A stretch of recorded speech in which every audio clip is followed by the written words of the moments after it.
I now want to recognize another member of the Ag Committee, the gentleman from Kansas, Mr. Huelskamp, for 4 minutes. Thank you, Mr. Chairman. I believe you asked the right question earlier today. When are we going to start measuring results by the outcomes they produce, not simply by the dollars we spend? In the past little over a year, I've conducted nearly 120 town hall meetings, and I can tell you what the people of Kansas want to know. Where are the results from adding over $5 trillion to the deficit?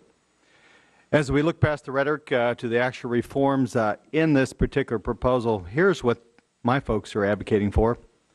They want a program where states spend $1 for a beneficiary to receive over $1,500 in annual food stamps benefits. And we prepared a check that District of Columbia is one of those that for $1 to LIHEAP beneficiary, you can exchange for up to $1,560 in SNAP benefits.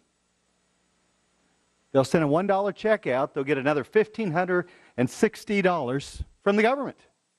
Are these folks that are eligible? No, this doesn't change their eligibility. This makes people eligible when they currently are not eligible. These are not folks that qualify for food stamps. It is a loophole that 16 states are participating in. These are the kind of loopholes that upset folks, and we're trying to close the loopholes. These are loopholes that we're trying to close that allow lottery winners, as has been indicated, and others with hundreds and thousands of dollars in assets to receive food stamps. This is a program that just in 2002, we had 19.1 million recipients in America. I know some folks count compassion as a measure of how many folks are receiving assistance.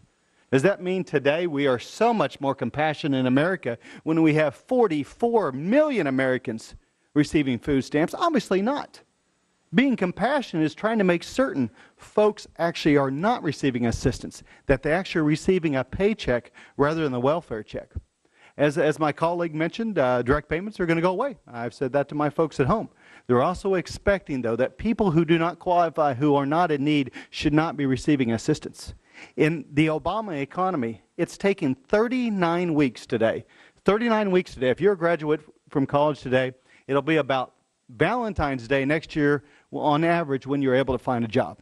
Meanwhile, we're sitting here talking about continuing loopholes for folks that are not eligible for food stamps instead of focusing on getting our economy going again. We have to balance the budget. This bill does it in a reasonable manner. It gets closer to doing that is, and cuts food stamps out of the Farm Bill. But as my colleague did mention, most of the cuts, as we'll see later, hopefully this year, will come out of direct payments.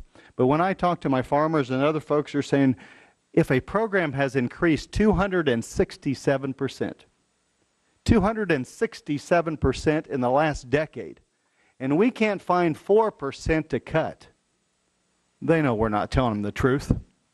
They know about programs just like this. They can listen to the news. They can hear about lottery winners receiving food stamp benefits, and we're sitting here talking about taking the food out of the mouths of babes, using it as a political weapon, when we've already increased from 19 million to 44.7 million, and we're told here today that unless you want to go even higher, that you don't care.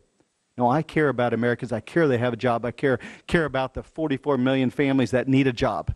Let's get our economy going again. Let's actually have some reasonable discussion about rolling in excesses because of the stimulus package, and actually focusing the borrowed money and the hard-working money from hard-working taxpayers and focus on some real savings, which I think are reasonable in this proposal. I'll yield back the balance of my time.